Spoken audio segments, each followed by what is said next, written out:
내 며느리가 내 신용카드를 훔쳤다. 다음 날 나는 청구서를 보았다. 보석과 여행에만 5만 3천 달러. 월요일 그녀는 내게 문자를 보냈다.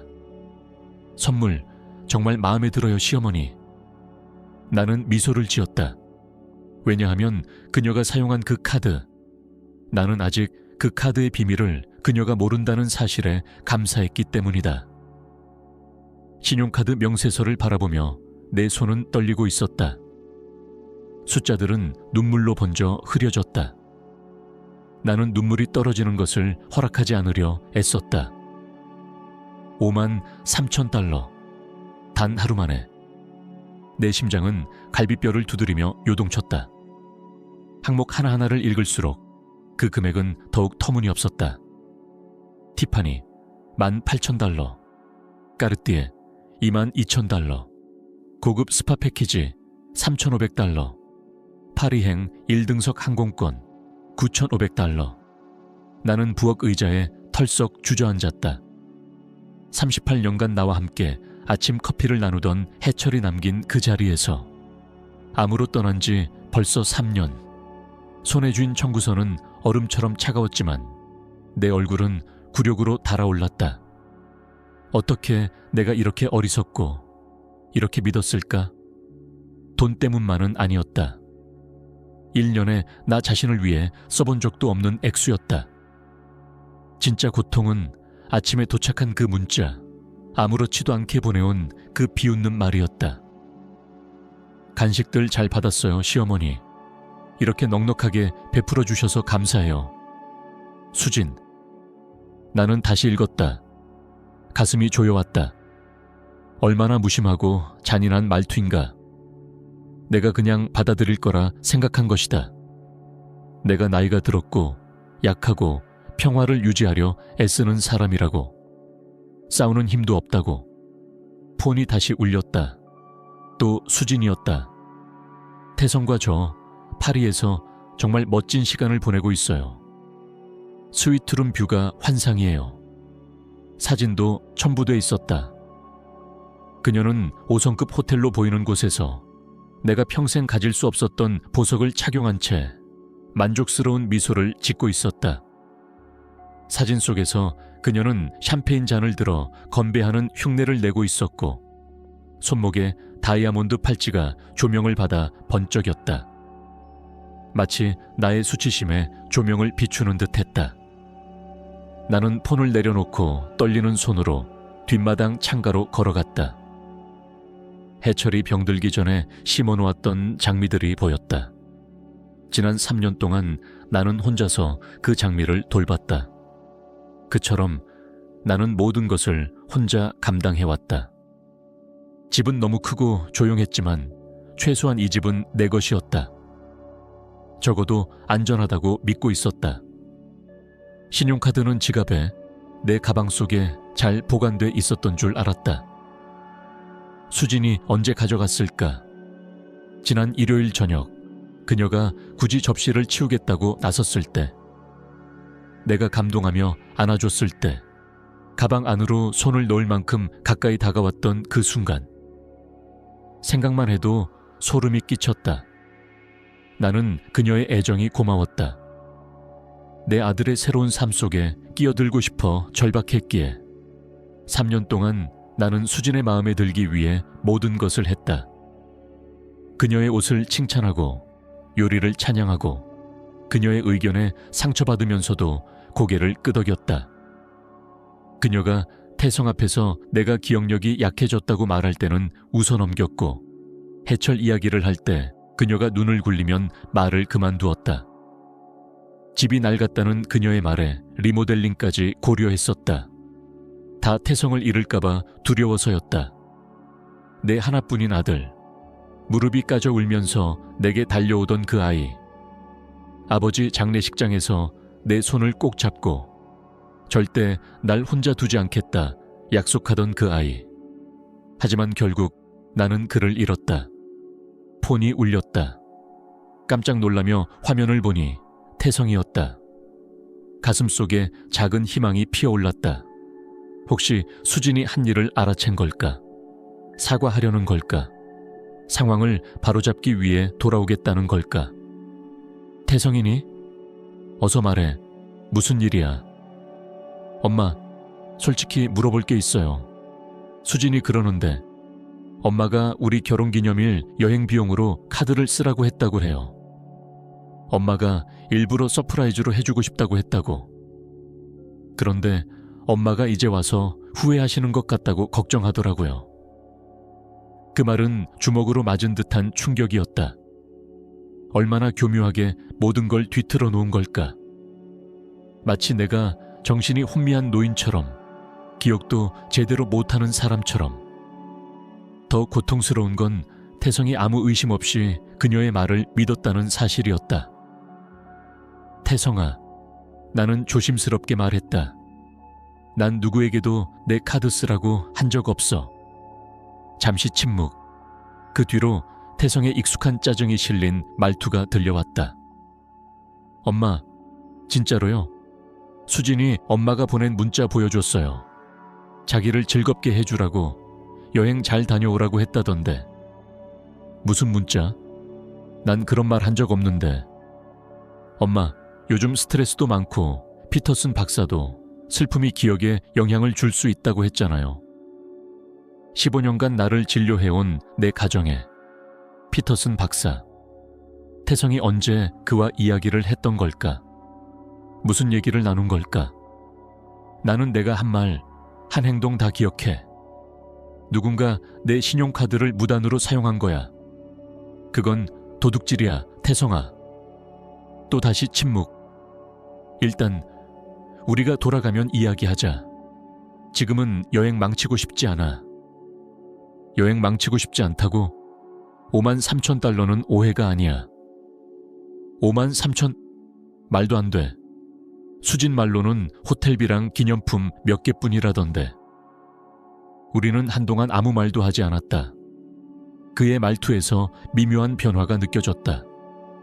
수진이 심어놓은 확신에 처음으로 금이 가고 있었다. 태성아, 나는 조용히 말했다. 수진이 돌아오면 그녀의 짐을 확인해봐. 그녀의 보석함도. 그리고 다시 생각해봐. 그 사진 속에서 그녀가 착용한 것들이 몇천 달러로 가능했는지. 나는 그가 대답하기도 전에 전화를 끊었다. 손이 너무 떨려서 폰을 제자리에 내려놓는 것도 힘들었다. 그 뒤에 찾아온 정적은 익숙한 외로움과는 달랐다. 그것은 배신이라는 공허함이었다. 3년 동안 나는 사랑을 사려 했다. 받아들여지기 위해 애썼다. 그녀는 나를 돈지갑으로만 봤는데도. 하지만 수진은 그 카드를 썼다는 사실 하나는 몰랐다. 그 신용카드에 그녀가 모르는 비밀이 있었다. 그리고 그게 모든 걸 바꿀 수 있었다. 그날 밤 나는 잠을 이룰 수 없었다. 눈을 감을 때마다 파리에서 찍은 사진 속 수진의 얄미운 미소가 떠올랐고, 수많은 가족 저녁 식사 자리에서 그녀가 던진 그 무심한 독설들이 내 귀에 다시 맴돌았다. 나는 왜 그렇게 눈이 멀었을까? 왜 그렇게 오래 참고 있었을까? 기억은 마치 댐이 무너진 것처럼 밀려들었다. 처음부터 경고 신호는 있었다. 결혼식 날, 수진은 어떻게든 내게 가족석 자리를 배정하지 않았다.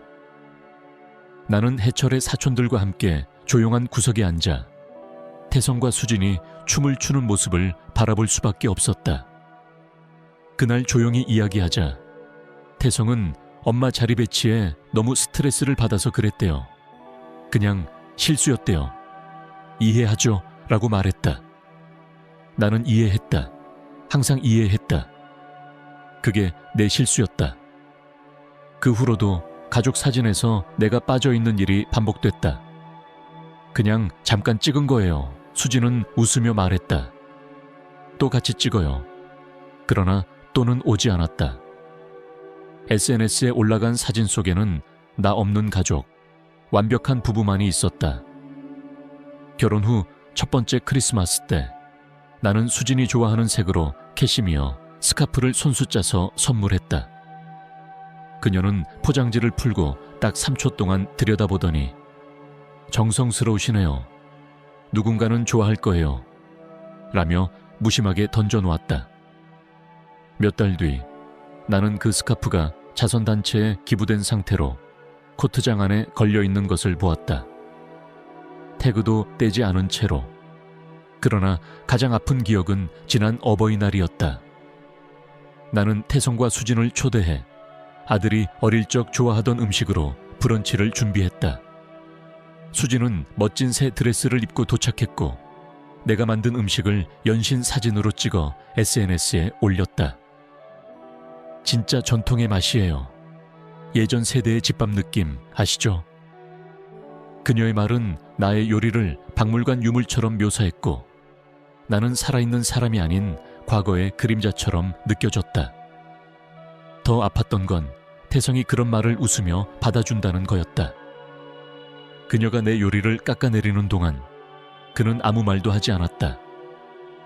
그날 식탁에서 수진은 앞으로의 계획을 이야기했다. 태성과 저는 좀 더 넓은 집을 알아보고 있어요. 더 현대적인 스타일로요. 보안도 좋은 곳. 그녀는 의도적으로 내 낡은 집 내부를 둘러보며 말을 이었다. 물론 아가씨가 필요하실 때 도와드릴 수 있도록 근처에 있으면 좋겠죠. 나이가 들면 혼자 사는 건 위험하니까요. 나는 조용히 말했다. 나는 지금도 혼자 잘 살고 있어. 그러자 그녀는 완벽한 미소를 지으며 답했다. 그건 그렇게 생각하시겠지만 나이 들면 금방 변해요. 기억력 문제도 그렇고 약 복용도 헷갈리고 우리는 정말 걱정이 많아요. 그날 이후 그녀는 나를 더욱 세밀하게 통제하기 시작했다. 외식 중에 내가 화장실 간 사이 내 가방을 정리해줬다며 카드 위치를 바꿔놓기도 했고 사람들이 있는 자리에서 내게 더 크게 말하며 내가 귀가 어두운 사람처럼 만들기도 했다. 내가 몇 달 전 얘기한 이야기를 다시 꺼냈을 때는 엄마, 이 얘기 벌써 몇 번 하셨어요. 라며 걱정스럽게 눈짓을 했다. 그리고 늘 도와준다는 명분으로 금융 조언을 해왔다. 자동 이체로 바꾸면 편할 거예요, 아가씨. 금융 자문가 한 명 두면 관리가 쉬워요. 태성을 계좌에 공동 명의자로 추가하면 응급 상황에 대비되죠. 나는 대부분 거절했다. 내 안에 무언가가 경계하라고 경고하고 있었기 때문이다.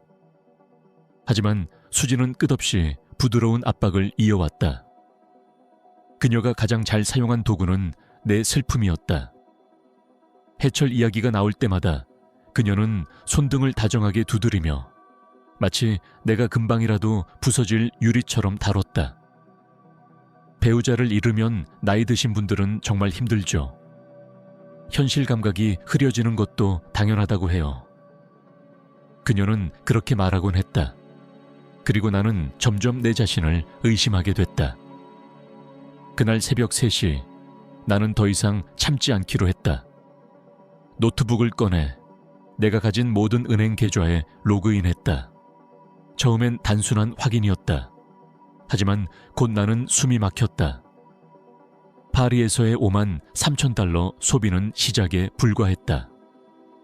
지난 6개월 동안 눈치채지 못할 만큼 흩어진 금액들이 꾸준히 빠져나가고 있었다.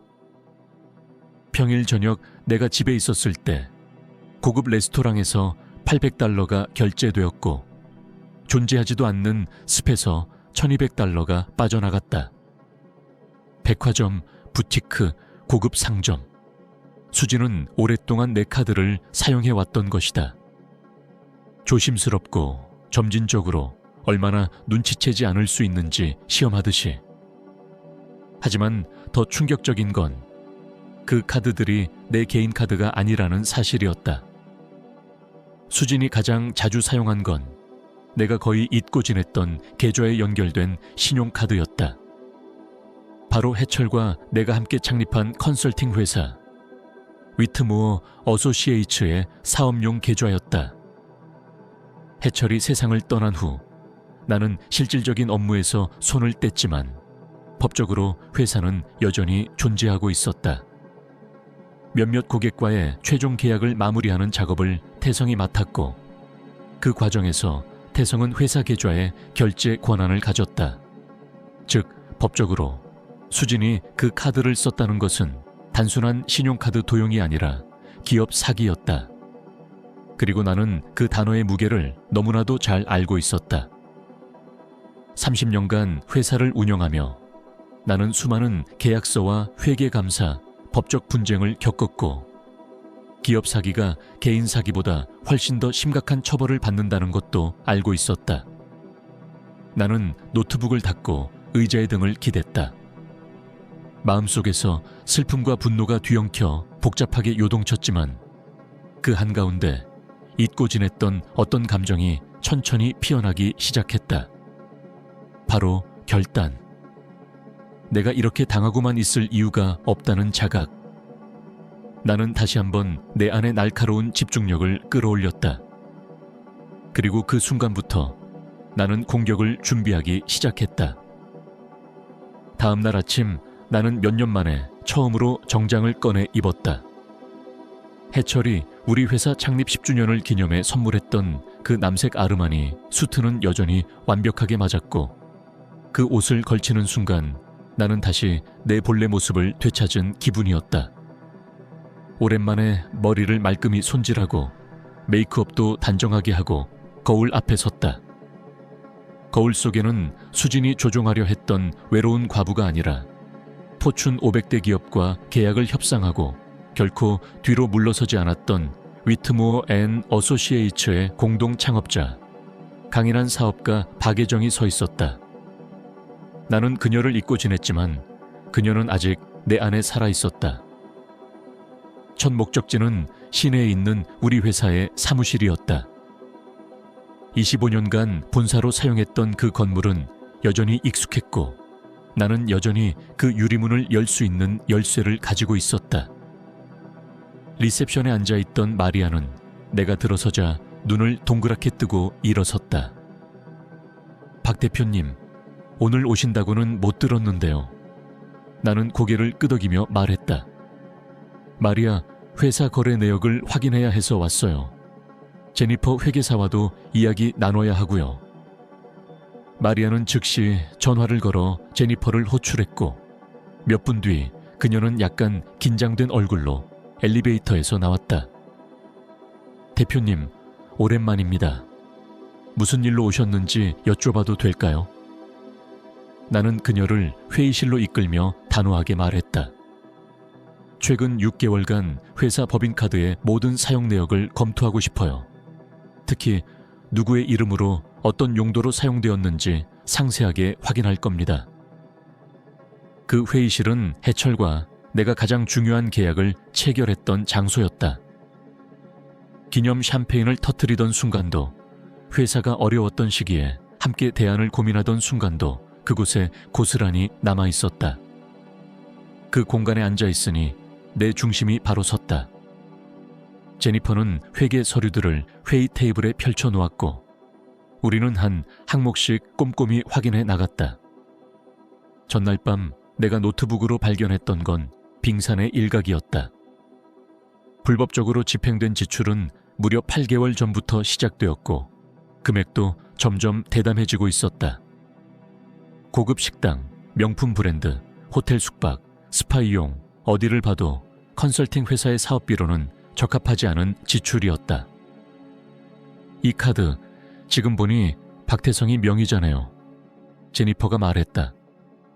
작년에 회사 청산 준비할 때 대표님께서 결제 권한을 위임하신 거 기억나세요?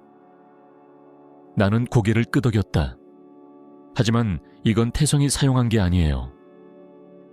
나는 수진이 파리에서 다이아몬드 팔찌를 차고 있는 사진을 보여주며 말했다. 그 팔찌 3주 전 회사 카드로 구매한 겁니다. 항목은 고객 접대비로 되어 있어요. 제니퍼는 그 순간 눈빛이 확 바뀌었다. 박 대표님, 만약 누군가 회사 자금을 개인 용도로 사용하고 이를 업무비로 위장했다면 이건 단순한 도용이 아니라 명백한 기업 사기입니다. 나는 조용히 물었다. 그게 얼마나 심각한 문제인지, 그리고 우리가 어떤 법적 조치를 취해야 하는지 자세히 설명해 주세요. 제니퍼는 단호하게 말했다. 국세청은 이런 문제에 굉장히 민감합니다. 특히 사업체가 회계장부에 허위 내용을 기록하거나 세금 신고 시 거짓 자료를 제출하면 민형사처벌이 동시에 이루어질 수 있어요. 벌금은 수천만 원에서 수억 원까지, 형사 책임도 가능합니다. 나는 한숨을 내쉬며 말했다. 그럼 다음 단계는 뭔가요? 그녀는 즉시 답했다. 사기 보고서를 작성해야 해요. 회사는 자기 자신을 법적으로 보호해야 합니다. 더 이상 지체하면 회사의 책임이 커집니다. 법무팀도 이 사안에 대해 알리고요. 나는 생각에 잠겼다. 태성이 이 모든 것을 알고 있었을까? 아니면 그도 나처럼 수진에게 속아 넘어간 걸까? 그는 공범이었을까? 피해자였을까? 나는 말했다. 먼저 태성과 이야기하고 싶어요. 정식 보고서는 하루만 미뤄주세요. 단 24시간만요. 제니퍼는 난처한 표정을 지었다. 박 대표님, 개인적인 감정은 이해하지만 법적 절차는 24시간 후에 결정하겠습니다. 그때까지 아무것도 보고하지 말아주세요. 그녀는 마침내 고개를 끄덕였다. 하지만 그 카드로 더 이상 결제는 안 됩니다. 지금 당장 사용 정지할게요. 나는 고개를 끄덕였다. 좋아요. 그렇게 해주세요. 그날 남은 시간 동안 나는 오래된 사무실에 머물며 거래 내역을 재확인하고 과거의 회계 보고서를 하나하나 다시 검토했다. 해철과 내가 함께 만든 회사를 그녀가 그렇게 함부로 더럽혔다는 사실에 치가 떨렸지만 동시에 나는 점점 더 차분해지고 있었다. 몇 시간 후 나는 이 모든 상황에 대한 전체적인 그림을 갖게 되었고 앞으로의 계획도 명확해졌다. 총 피해 금액은 약 7만 5천 달러. 이 모든 지출은 명확한 증거와 함께 정리되어 있었고 그녀가 사용한 카드, 구매한 항목, 날짜, 금액, 어디에서도 반박할 여지가 없었다. 그날 밤 나는 조용히 차 키를 챙기고 태성과 수진이 살고 있는 집으로 향했다. 비상키는 예전에 그들이 준 것이었고 그날 나는 처음으로 그 열쇠를 사용했다. 나는 그들의 집을 훔쳐보려 간 것이 아니었다. 나는 이해하고 싶었다. 그들이 어떻게 살고 있는지, 어떤 방식으로 돈을 쓰고 있는지, 왜 내 돈이 필요했는지를. 집 안은 분명 아름다웠다. 고급 가구, 값비싼 예술품, 와인 셀러까지 갖춘 완벽한 집이었다. 그러나 내가 그 집을 걷다 보며 발견한 것은 화려함이 아니라 진실이었다. 미납된 청구서들이 부엌 카운터 위에 어지럽게 놓여 있었다. 몇몇은 최종 연체 통보라고 쓰여 있었다.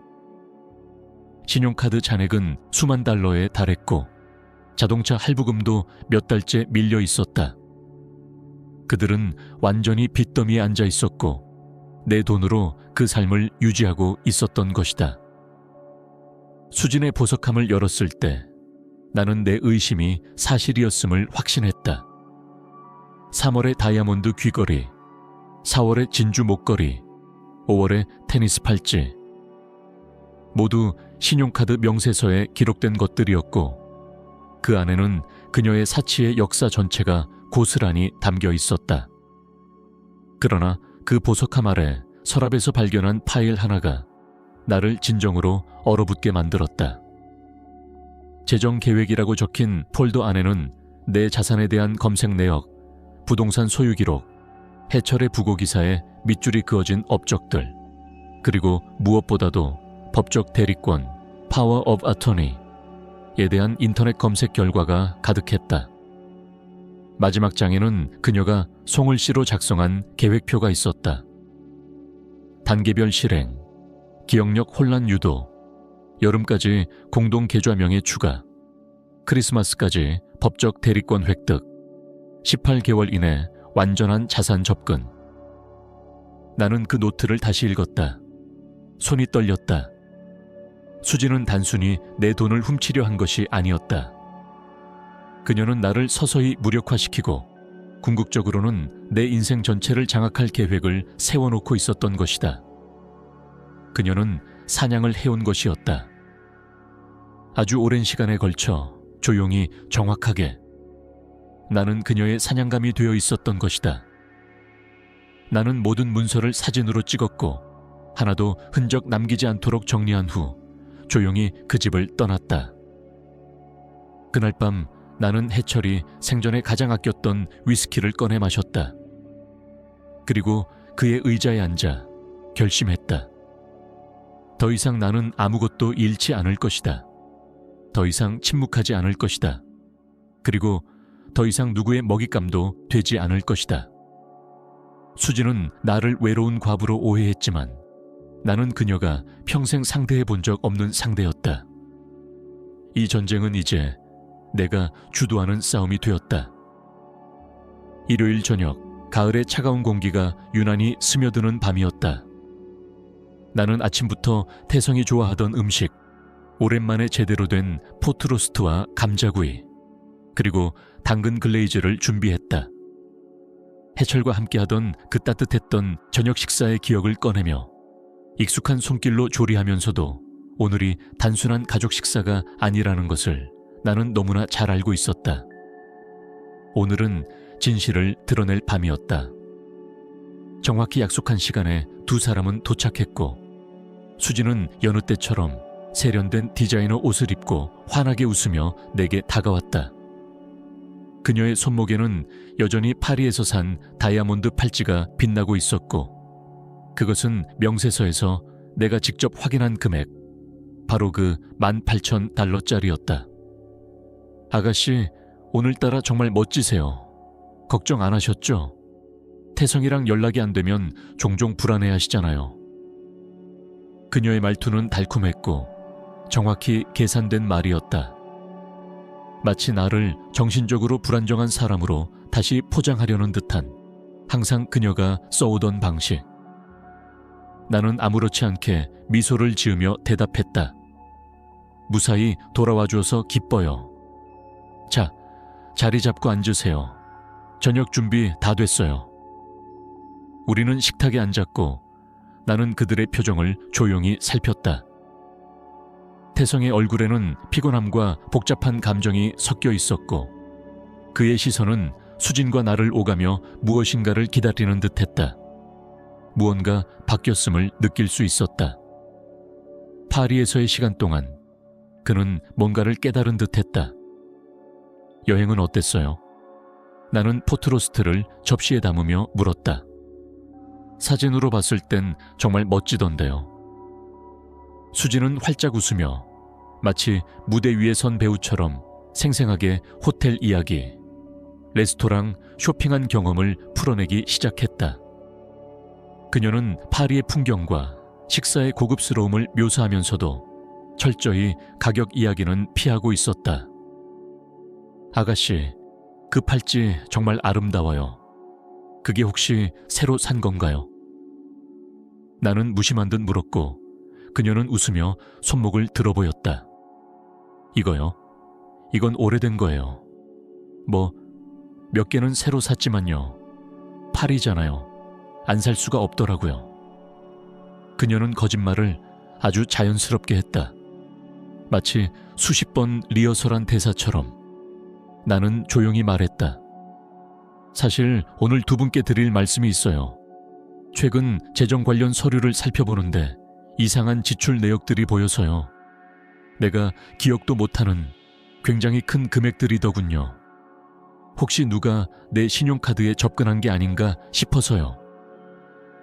그 순간 식탁에 찬 공기가 도는 듯했다. 수진의 포크가 허공에 멈췄고 태성은 그녀를 바라보며 말했다. 수진, 당신 말로는 엄마가 카드 쓰라고 했다고 했잖아. 여행 선물로 준 거라고. 나는 그들의 반응을 하나하나 지켜보며 조용히 다음 말을 꺼냈다. 그런데 이상하죠. 사용된 카드는 내 개인 카드가 아니었어요. 나는 옆 서랍에서 준비해둔 서류를 꺼내 테이블 위에 펼쳤다. 이건 위트모어 앤 어소시에이츠의 회사 카드예요. 해철과 내가 30년간 운영했던 컨설팅 회사. 아직 법적으로 청산되지 않았기 때문에 이 계좌는 연방회계감사 대상이고 모든 지출은 공식적인 사업 용도여야만 합니다. 태성의 얼굴이 창백해졌다. 회사 카드였다고요? 엄마, 전 그냥 회사 정리 중인 줄 알았는데. 나는 고개를 끄덕였다. 맞아, 정리 중이긴 해. 하지만 공식적으로는 아직 살아있는 법인이고 모든 사용 내역은 감사를 받을 수 있어. 그런데 이 호텔, 파리의 스위트룸이 우리 컨설팅 회사의 고객 접대비로 정당화될 수 있을까? 수진의 얼굴이 순간적으로 일그러졌지만 곧장 다시 평정을 되찾았다. 말도 안 돼요. 이건 그냥 카드 헷갈린 거예요. 큰 문제처럼 말하지 마세요. 나는 조용히 그러나 분명하게 말했다. 7만 5천 달러는 단순한 착오가 아니에요. 이건 사기예요. 그 단어는 그 자리의 공기를 갈랐다. 태성은 의자에서 벌떡 일어나 창가로 걸어갔다. 7만 5천... 엄마, 그때 전화로는 5만 3천이라 하셨잖아요. 나는 고개를 끄덕였다. 파리에서 쓴 게 그 정도였지. 하지만 지난 8개월간 꾸준히 회사 카드로 결제된 걸 보면 스파, 고급 레스토랑, 쇼핑까지 다 합치면 7만 5천이 넘어. 나는 추가 서류들을 꺼내 하나씩 테이블 위에 펼쳐놓았다. 3월 15일 르페르나르댕 800달러, 3월 22일 스파 1200달러, 4월 3일 노드스트롬 2600달러. 금액을 읊을 때마다 수지는 점점 더 작아졌고 태성의 얼굴은 서서히 굳어졌다. 당신 그동안 회사 자금을 계속 썼어. 그의 목소리는 낮고 단호했다. 그렇게 큰 문제가 아니었어. 수진이 외쳤다. 그 돈 어차피 아가씨는 평생 못 쓸 만큼 많은 거잖아. 우리는 빚에 허덕이고 있는데 그 정도는 좀 도와줄 수 있는 거 아니야? 도와준다고? 사기를 쳐서, 사업비로 위장해서. 태성은 그녀를 바라보며 물었다. 그리고 나까지도 공범으로 만들었잖아. 내 이름으로 된 카드였다고. 그의 목소리는 흔들렸지만 동시에 이성적으로 단단해지고 있었다. 나는 조용히 추가 증거를 꺼냈다. 휴대폰에 찍은 사진들을 보여주며 말했다. 내 집에서 이걸 발견했어. 태성은 사진을 넘겨보았다. 수진이 계획을 송을시로 쓴 문서, 나의 자산 검색 내역, 그리고 18개월 내 정원 확보라는 문구. 그는 작게 비웃듯 웃으며 말했다. 위임장 받고 엄마 통장 장악하고 그 다음엔 나도 버릴 계획이었겠지. 수진은 당황한 얼굴로 말했다. 아니야, 나는 태성이 당신을 사랑해. 우리 둘 다 잘 되길 바랐던 거야. 그래서 이혼 절차 검색도 같이 해놨어. 그는 싸늘하게 되받았다. 그녀는 대답하지 못했고 그 순간 나는 마침내 내 아들이 깨어났음을 느꼈다.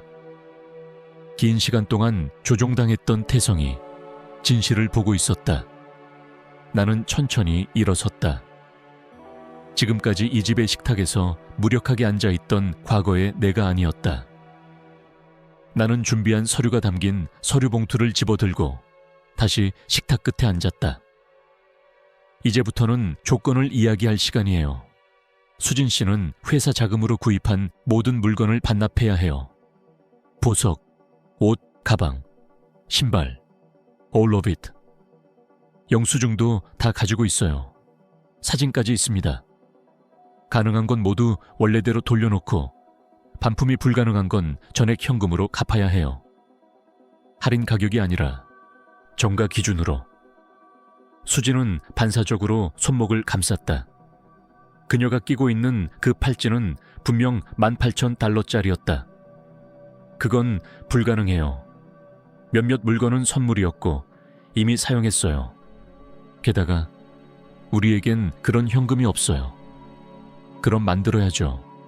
일자리를 구하든 차를 팔든 생활 수준을 낮추든 선택은 본인의 몫이에요. 나는 다음 문서를 꺼냈다. 그리고 이건 차용증이에요. 회사 자금에서 불법으로 사용한 금액 총 78,467달러. 이자를 포함해서 앞으로 5년간 분할 상환해야 합니다. 연간 약 16,000달러가 되겠네요. 시장 금리 기준이에요. 수지는 자리를 박차고 일어나 외쳤다. 말도 안 돼요. 우리가 그런 돈을 어떻게 내요? 이건 나를 파산시키려는 거잖아요. 나는 단호하게 그녀를 바라보며 대답했다. 당신이 파산 직전에 있었던 건 나 때문이 아니라 당신의 선택 때문이에요. 당신이 만든 결과입니다. 태성은 조용히 묻는다. 다른 조건도 있나요? 나는 고개를 끄덕이며 마지막 서류를 꺼냈다. 마지막으로 이건 수진 씨가 자발적으로 불법 사용을 시인한 공식 진술서입니다. 서명만 하면 돼요. 이건 내가 보관할 겁니다. 혹시라도 다시 문제를 일으키면 곧바로 법적 조치를 취할 수 있도록요. 수진은 이성을 잃은 듯 비명을 질렀다. 이건 복수야. 날 망가뜨리려는 거잖아. 왜 이런 식으로까지 해요? 나는 조용히 그러나 단호하게 말했다. 복수라면 난 진작 경찰에 신고했겠죠. 당신을 법정에 세우고 언론에 알려 진짜로 망하게 만들 수도 있었어요. 하지만 난 그 길을 택하지 않았어요. 난 내 아들의 얼굴을 지켜주고 싶었고 당신에게 마지막 기회를 주는 겁니다. 단, 여기서 끝난다는 조건에. 수지는 두 손을 꼭 쥐고 이를 악물었다. 이런다고 내가 사라질 거라고 생각해요. 우린 가족이에요. 앞으로 태성이랑 애 낳고 당신은 결국 혼자 남게 될 거예요. 그땐 오늘 이걸 후회하게 될 거예요. 나는 그 말을 조용히 받아 넘겼다. 나는 이미 3년을 혼자 살아왔어요, 수진 씨. 오늘부터는 단지 더 이상 속이지 않아도 된다는 차이뿐이에요. 그녀는 분노로 가득 찬 얼굴로 문을 열고 나갔고 현관문이 거칠게 닫히는 소리가 정적을 갈랐다. 그 순간 나는 태성과 마주보게 되었다. 그의 얼굴은 복잡한 감정으로 일그러져 있었지만 그 안에는 한 줄기 해방감이 떠오르고 있었다. 엄마, 정말 미안해요. 내가 너무 늦게 알았어요. 내가 엄마를 보호해야 했는데. 나는 그에게 다가가 그의 손을 잡았다. 그 손은 어릴 때 악몽을 꾸고 내 손을 잡던 바로 그 아이의 손 같았다. 태성아, 넌 그녀에게 속은 거야. 그녀는 아주 오랫동안 이런 식으로 사람을 조종해 왔을 거야. 넌 그저 다음 희생자였을 뿐이야. 나도 마찬가지였고. 그는 눈시울이 붉어졌다. 하지만 그럼에도 불구하고 난 엄마를 의심했어요. 엄마가 헷갈려 한다는 그녀의 말이 진짜라고 믿었어요. 엄마의 말보다 그녀의 말에 먼저 귀 기울였어요. 나는 조용히 그의 뺨을 쓰다듬었다. 너는 사랑하는 사람을 믿고 싶었던 거야. 나도 해철이 죽은 후 사람들의 다정한 말이 그저 친절이 아니라 계산이라는 걸 뒤늦게 깨달았지. 우리 둘 다 외로움과 상실 속에서 허점을 보였던 거야. 하지만 중요한 건 지금이야. 넌 진실을 보았고 나는 네 편이 되어준 너를 다시 만났어. 그는 나를 꼭 안았다. 마치 해철이 떠난 날처럼 어린아이가 엄마 품에 안기듯이. 이제 우리는 어떻게 해야 할까요? 그는 속삭였다. 나는 작게 웃으며 대답했다. 이제 우리 둘이 다시 가족이 되는 거야. 본래 그래야 했던 것처럼. 그날 밤 이후 태성은 자기 짐을 정리해 다시 나와 함께 살기 시작했다. 몇 주 후 수진은 내 문 앞에 조용히 차용증과 서명된 서류를 놓고 갔다. 말 한마디도 남기지 않았다. 그리고 며칠 뒤부터 택배 상자가 하나둘씩 도착하기 시작했다. 그녀가 훔친 물건들이 하나하나 되돌아온 것이었다. 팔찌, 귀걸이, 가방, 코트. 그녀는 약속을 지켰다. 사실상 선택의 여지가 없었으니까. 이혼 서류는 2주 후 접수되었고 성격 차이라는 공식 사유 아래 조용히 마무리되었다. 수진은 별다른 이의도 제기하지 않았다. 그만큼 내가 남긴 여운이 컸다는 의미일 것이다. 하지만 진짜 승리는 돈을 되찾은 데 있지 않았다. 내 아들이 돌아왔다는 것, 우리가 다시 마주보며 대화를 나누게 되었다는 것, 그것이야말로 내가 진심으로 원했던 회복이었다. 어느 날 우리는 해철이 심은 장미 정원을 함께 정리하면서 웃었다. 태성은 손에 흙을 묻히며 말했다. 이제야 진짜 가족 같아. 다시 시작하는 기분이야. 나는 고개를 끄덕이며 속으로 되뇌었다. 그래, 우리는 다시 가족이야. 진짜로. 6개월이 지나 나는 오래된 부엌에서 일요일 아침을 준비하고 있었다. 달걀을 부치고 베이컨을 굽는 소리가 익숙하게 울려 퍼졌고 커피 향기가 집 안을 가득 채웠다. 이런 평화로운 일상이 얼마나 그리웠는지 그동안 잊고 살았다.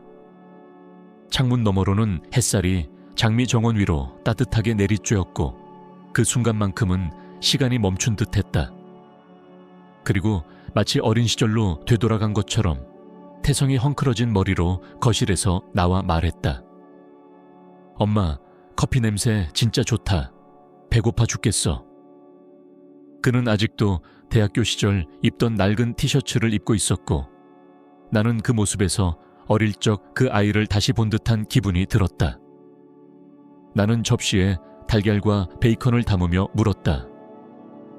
회사에서 연락 왔니? 마지막 상황음 들어왔다고 했지? 태성은 고개를 끄덕이며 오렌지 주스를 따랐다. 어제 확인했어. 마지막 한 푼까지 다 들어왔대. 이자로 덧붙은 것까지 포함해서. 나는 커피를 따르며 말했다. 이제 회사 계좌도 정리됐고 공식적으로 위트모어 앤 어소시에이츠는 완전히 해산된 거야. 해철과 함께 시작했던 그 챕터가 드디어 끝났네. 태성은 잠시 침묵하다가 조용히 말했다. 아버지가 이 상황을 봤다면 어떻게 생각하셨을까? 나는 한참을 생각하다가 대답했다. 자랑스러워 하셨을 거야. 우리가 서로를 지켜낸 걸, 그리고 포기하지 않았다는 걸. 하지만 그 순간에도 나는 알았다. 태성의 얼굴에 드리운 그늘은 아직 완전히 사라지지 않았다는 것을. 수진과의 이혼은 몇 달 전에 공식적으로 마무리되었지만 그가 받은 상처는 깊었다. 사랑했던 사람에게서 배신당하고 자신이 속았다는 사실을 인정한다는 건 결코 쉬운 일이 아니었다. 나는 조용히 물었다. 수진한테서 연락 온 적 있어? 그는 잠시 멈칫하더니 고개를 끄덕였다. 처음 몇 번은 문자로 연락했어. 다시 생각해보자는 식이었지. 당신이 그녀를 강제로 서류에 서명하게 했다고 말하면서 자기는 억울하다고. 하지만 지난 한 달은 조용하더라. 이제야 끝났다는 걸 받아들인 것 같아. 나는 이미 들은 바 있었다. 지인들 통해 들은 바로는 수진은 캘리포니아로 이사했고 자신보다 30살 많은 부동산 재벌과 새로 약혼을 했다고 했다. 뻔한 이야기였다. 그녀는 항상 그런 식이었다. 기회가 있는 곳으로 옮겨 다니며 새로운 먹잇감을 찾아 떠났다. 하지만 이제 그녀의 삶은 더 이상 내 문제가 아니었다. 나는 천천히 커피잔을 내려놓으며 말했다. 나 너한테 얘기할 거 있어. 집을 팔까 생각 중이야. 태성은 놀란 듯 포크를 멈췄다. 진짜? 왜? 이 집은 아버지랑의 추억이 담겨 있는데. 나는 고개를 끄덕였다. 맞아. 하지만 너무 커. 그리고 솔직히 말하면 이 집엔 좋은 기억도 많지만 아픈 기억도 너무 많아. 수진이 남긴 그림자도 있고. 이제는 좀 더 가볍게 살고 싶어. 관리도 쉽고 나다운 공간에서. 태성은 진지하게 물었다. 그럼 어디로 갈 생각이야? 나는 조용히 미소를 지으며 대답했다. 항구 근처에 있는 콘도 보고 있어. 창문이 천장까지 뚫려 있어서 바다 전망이 정말 멋져. 혼자 살기에 딱 좋아. 그는 진심으로 기뻐하는 표정을 지었다. 엄마, 정말 잘 생각했어요. 그곳에서라면 매일 아침 기분 좋게 일어날 수 있겠네요. 엄마는 그런 곳에서 살아야 해요. 나는 그 말에 마음이 따뜻해졌다. 그럼 넌 어떻게 할 생각이야? 사실 나는 알고 있었다. 그는 나와 함께 지내는 시간이 즐겁기는 했지만 그의 인생 또한 다시 시작되어야 한다는 걸. 그는 30대 중반의 성인 남자였고 언젠가는 자신만의 공간을 가져야 했다. 그는 천천히 포크를 내려놓고 나를 똑바로 바라보며 말했다. 사실 엄마한테 말하려고 했어요. 일자리 제안이 들어왔어요. 모리슨 컨설팅에서. 디지털 전환 부서의 책임자로. 내가 원하던 일이에요. 연봉도 좋아서 혼자 독립해서 살 수 있을 만큼 충분하고요. 나는 손을 뻗어 그의 손을 잡았다. 정말 잘 됐다. 해봐 태성아. 네가 원하는 길이잖아. 그는 고개를 끄덕이며 말했다. 하지만 엄마가 혼자 괜찮으신지 먼저 확인하고 싶었어요.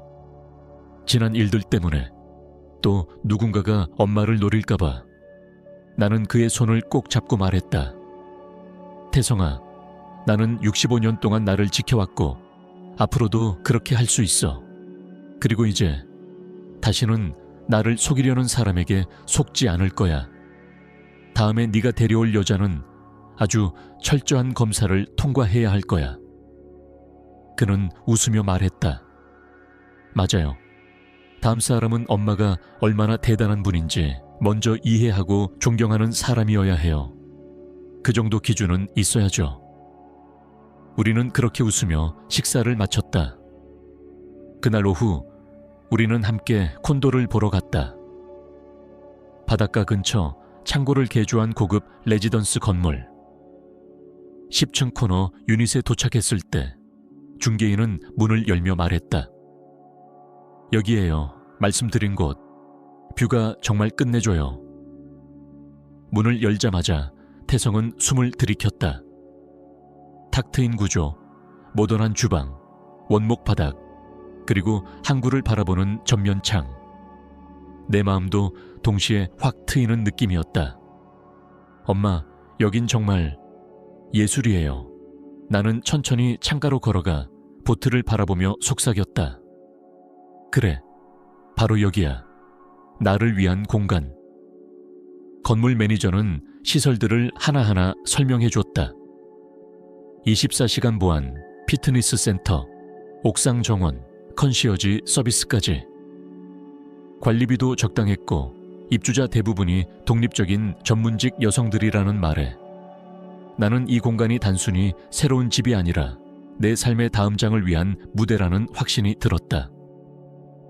태성은 주방과 침실을 돌아보며 감탄했다.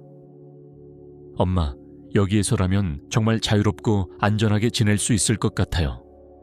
이 집은 엄마를 위한 거예요. 나는 창밖 바다를 보며 대답했다. 응, 나도 그래. 나를 위한 선택이야. 지금까지는 항상 누군가를 위해, 누군가를 지키기 위해 살아왔잖니. 이젠 나 자신을 위해 살아보고 싶어. 3주 뒤, 나는 계약서에 서명했다. 그리고 그로부터 2주 후, 이삿짐 트럭이 도착했다. 태성은 새로운 직장을 시작하기 전 며칠간 시간을 내서 짐 정리를 도와주었다. 우리는 나의 과거가 담긴 집에서 40년간 쌓인 물건을 하나씩 정리해 나갔다. 이건 어때요? 그는 내 고등학교 졸업식 때 찍힌 사진을 들었다. 사진 속 수지는 나를 반쯤 가린 채 태성 옆에 밀착해 있었고 나는 의도적으로 잘려 나가 있었다. 버리자. 나는 단호하게 말했다. 이건요? 그가 또 다른 사진을 들었다. 지난 크리스마스, 세 사람이 억지로 웃고 있는 가족 사진. 그것도 버려.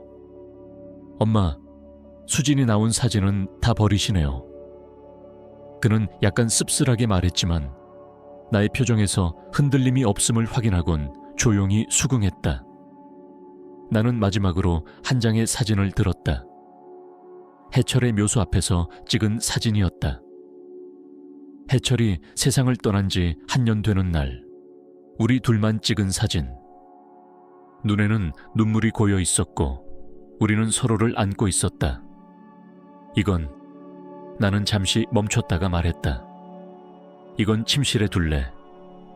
슬픔 속에서도 우리가 함께 있었던 순간, 진짜 가족의 의미가 담긴 사진이었기 때문이다. 해가 질 무렵 집은 텅 비었다. 몇몇 가구는 새집 주인이 사기로 했고 나머지는 기증하기로 했다. 나는 오래된 거실에 서서 해철과 함께 웃고 울었던 시간들을 떠올렸다. 여기에선 정말 많은 일들이 있었고 그 안엔 행복도 있었지만 상처도 있었다. 이제는 떠나야 할 시간이었다. 엄마, 후회는 없으세요? 태성이 조심스럽게 물었다. 나는 창밖의 장미를 마지막으로 바라보며 말했다. 전혀 없어. 정말로. 새로운 콘도는 나만을 위한 성소 같았다. 인테리어는 단순하지만 우아하게 꾸몄고 그림도 내가 진짜 좋아하는 것들로만 걸었다. 가구는 과시용이 아닌 내게 편안한 것들로 골랐고 매일 아침 바다를 마주하며 커피를 마시는 이 시간이 이제는 내 삶의 일부가 되었다. 이사 첫날 밤 나는 와인 한 잔을 들고 발코니에 나갔다. 저녁 노을이 항구를 금빛과 분홍빛으로 물들이고 있었고 배들이 천천히 정박해가는 모습을 보며 마음속 깊은 평온이 차올랐다. 그 순간 태성에게서 문자가 왔다. 새집 첫날 어때요? 나는 웃으며 답장을 보냈다. 완벽해. 정말 완벽해. 일요일 저녁에 밥 먹자. 멋진 이탈리안 식당 알아놨어. 좋아요. 이번엔 내가 살게요. 자유를 축하해야죠. 그 말에 나는 고개를 끄덕이며 창밖을 바라봤다. 그래, 자유였다. 진짜 의미의 자유. 3달 후 나는 새로운 삶을 살고 있었다. 서점에서 북클럽에 가입했고 매주 수요일마다 열리는 사진 수업에도 참여했다.